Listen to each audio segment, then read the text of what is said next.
third down and red zone day, in a critical time for the start of conference. And we've been pushing it pretty hard. And raising the expectations and the standards of practice each week is always hard, especially getting into the season, because it's how do you get a little bit more each week, right?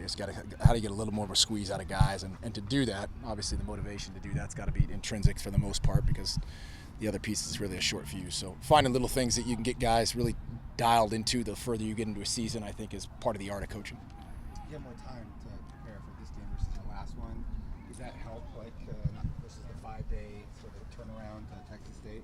Yeah, for sure. I don't know. You didn't get a whole bunch of different days. Only the fact we went on the road on Friday and went and saw recruits and stuff like that. Came back on, most of us flew back on a Saturday, so we were back on a Saturday night with our families, and so you started again on Sunday. But I think having a full week is definitely different than having a Thursday game. There's no question about it. Whether you're in the NFL or you're in college, a Thursday night game's cramped. But we found a way on the road for the first time with this group offensively to go in and get in a fight and play not nearly up to our standard and find a way to get a win. And I think there's a lot of really good things that we're going to be able to build on that over the course of this week and let alone the season. Obviously, Scat's been one of the bigger storylines this season, but that entire room in the backfield is as deep as it's ever been the past years for ASU. But moving into conference play, do you sort of expect to see or implement more running by committee to sort of take that load off Scat in some specific situations? Yeah, obviously, the thing that we all know, and even when I got here, was the fact that there's a guy at the running back position that we knew we could begin an identity with. Factoring that in was part of the reason probably I'm here, to be honest with you. A good running back core with a line that we felt like we could start and build the structure of the offense with.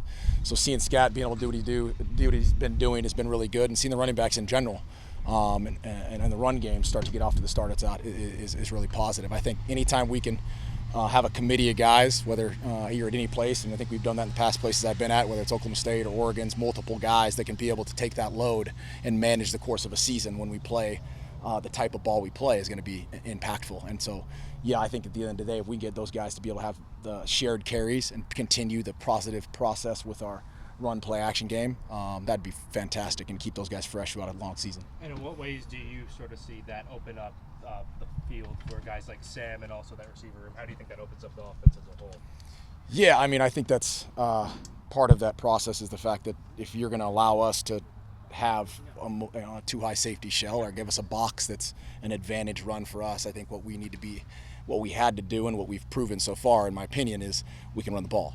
And so you're going to have to add a hat to the box. When you do that, the passing game opens up, the single coverage becomes evident, the coverages start to become more identifiable for the passing game, the play action games open up, the seams come open, and then you start to see some of the elements of the offense start to really take shape. And I think the way that the offense is beginning, its immature, young stages it's in, infant stages, I think some of those things are starting to show up, whether for Sam, whether it be for the running backs, whether it be for the offensive line, whether it be for the pass game, whether it be for JT, whether it be for the tight ends. Those elements are the things you hope as a coach you can say, hey, this is what happens when you run the ball well. Well, here you go. And so we've got to stay on it. We've got a long way to go and getting better. And this is another fantastic week to do it. I know that you're very familiar with DeRuiter and their scheme. What kind of stands out about their style or what they do? Yeah, Tim's done an awesome job. His career, faced him quite a few times. We know each other pretty well, obviously, in the course of different conferences and different teams and playing each other. And small world of coaching, as we all know, but always does a fantastic job with his front, with his pressures, good coverage elements, knows how to contain the edges, got a good pressure package. He's a heck of a coach. Not many of us get in those positions and have that title without knowing what we're doing. So he's got a group that's mature. He's been with them for 3 years. They've heard their voice. We've heard ours for 4 games. So hopefully we can be able to make the adjustments we need to make and put a package together that suits a really good defense on the road in conference.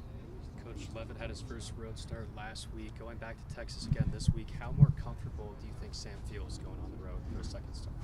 Yeah, I think as a freshman, having been a true freshman as a starter and had multiple freshman quarterbacks, each game when you're this young is magnified. The older you get, it kind of dulls down a little bit because you kind of have been there. The guys who played, what was it last year, Caleb and Bo, and those guys are on like 60 starts or something. Jeez, I don't coach that many games. I think the game, there's probably less room for things you haven't seen. I heard Pat Mahomes say that there's not anything I haven't seen yet. He's seen it all. Well, Sam's starting to see things now still for the first time, and so I think the growth there for seeing things and the growth for seeing his game is huge because it's like, oh gosh, okay, that's a big thing that I'm learning. So each game right now as a young quarterback is going to be exponential, and there's going to be a lot of things in there you want back and a lot of things you're really excited about having put into place. So I couldn't be more fired up about the opportunity to learn and grow and move forward. You guys good? All right, guys, have a good day. Yeah, appreciate you guys.